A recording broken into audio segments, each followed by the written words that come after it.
Amongst other things, was part of the team that launched the 4-day week at Perpetual Guardian, various other entrepreneurial experiences and tech industry, all sorts of things. So please join me in welcoming Andrew to the stage. Thank you.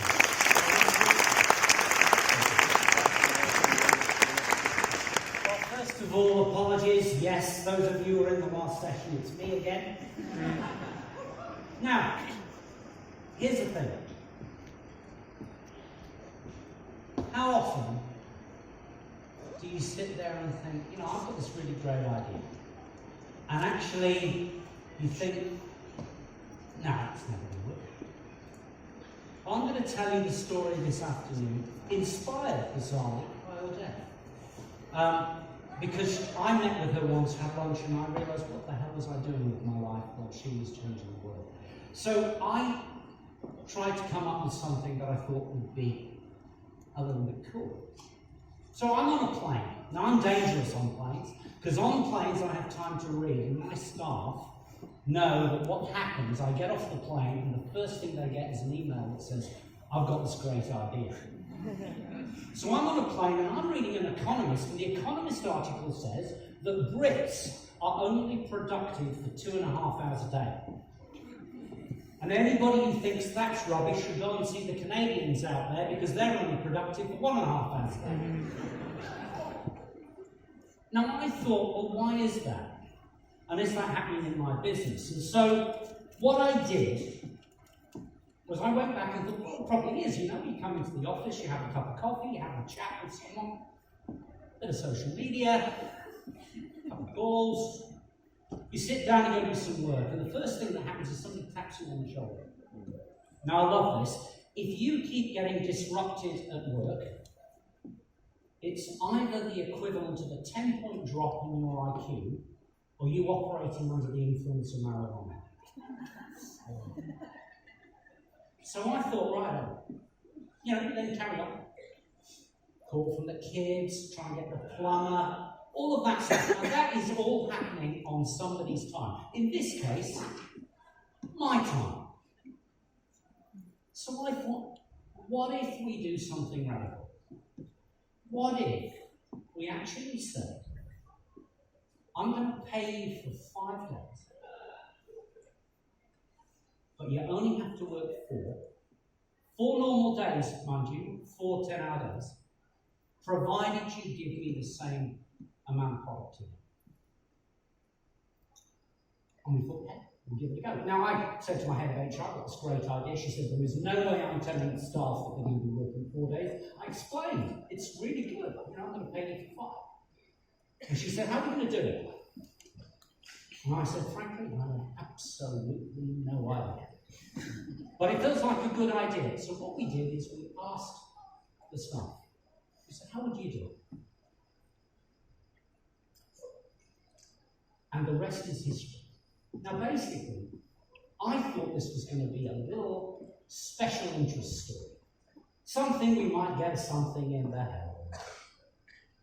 It's now running in 75 countries worldwide, with a global audience of 4.5 billion people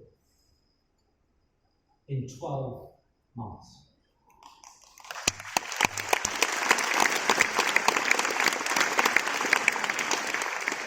Now, if anybody tells you a simple idea can't change the world, let me tell you, it certainly can. Now, said, that's the gig, 180, 100. As long as I get 100% productivity. So we did a trial, ran it for 2 months. And we had researchers from Auckland University or from University of Technology running alongside. What happened? Productivity stayed broadly the same. Now what that basically means is that productivity had risen 20%, because I was getting the same output in 4 days instead of 5. Engagement scores from my company went up 40%, 40%, to the highest levels the researchers have ever seen in New Zealand. Work-life balance scores improved by 15%, but critically, more people said, you know, I can better do my work in 4 days, not 5. Now think about that.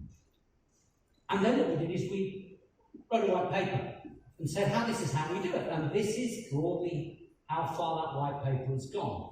4.5 billion, 74, now 75 countries. Over 4,000 media pieces. And now it's about 16,000 social media pieces. So what is the issue here? The way we work today is actually no longer fit for purpose for the 21st century. It's a construct of the 19th century. And so the chance we have is to change how we work. It's not about the length of time we spend in the office. Working longer doesn't equate to working smarter, working better. So what this is about is improving the productivity of the time that we're in the office. But why is this so important? Well, what would happen if we could take 20% of cars off the road every single day? Well, the answer is, in the United States, that would be the equivalent of taking 10 million cars off the road. What does that do as far as climate change is concerned?